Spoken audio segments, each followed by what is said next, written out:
الله يبيض وجهنا. بارك الله جاي نعاونوا في اشقاء الفلبين. ان شاء الله نكونوا قمنا بالمهمه على احسن وجه، وان شاء الله ربي هذاك اخر الاحزان ان شاء الله. بارك الله فيكم، شكرا لكم، شكرا شكرا شكرا. ما عندنا حتى زي في أخرى في سوريا، في بعثة في تركيا، في بعثة أخرى في سوريا في حلب.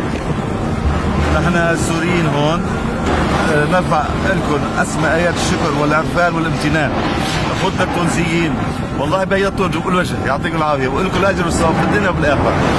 والله انتم مميزين في عملكم كله. والله يحشرنا نحن عاطينكم والله النمره الاولى. والله يحشرنا جميعا مع سيدنا والله الرسول. مميزين ما شاء الله. والله افنيتوا حالكم وخاطرتم بارواحكم باولادكم باموالكم، جزاكم الله خيرا.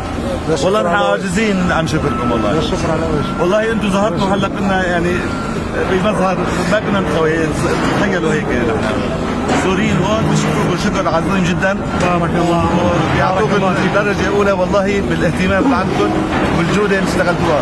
تقنيتكم اللي عم تشتغلوها انتم مميزه، تقنيه ما بتعتمد من اتراك. التقنيه هون فعلا دفع الانقاض، ما دحر الانقاض. فحسيتوا انتم طالعوا احياء، بركات وسلمكم جزاكم الله خيرا، عكس غير فرق يعني. فاذا انتم اخذتوا المركز الاول انتم تاخذوه عن جداره والله.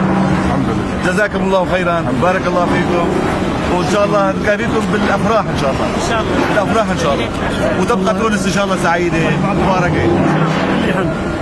الله يبارك فيك. الله يبارك فيك.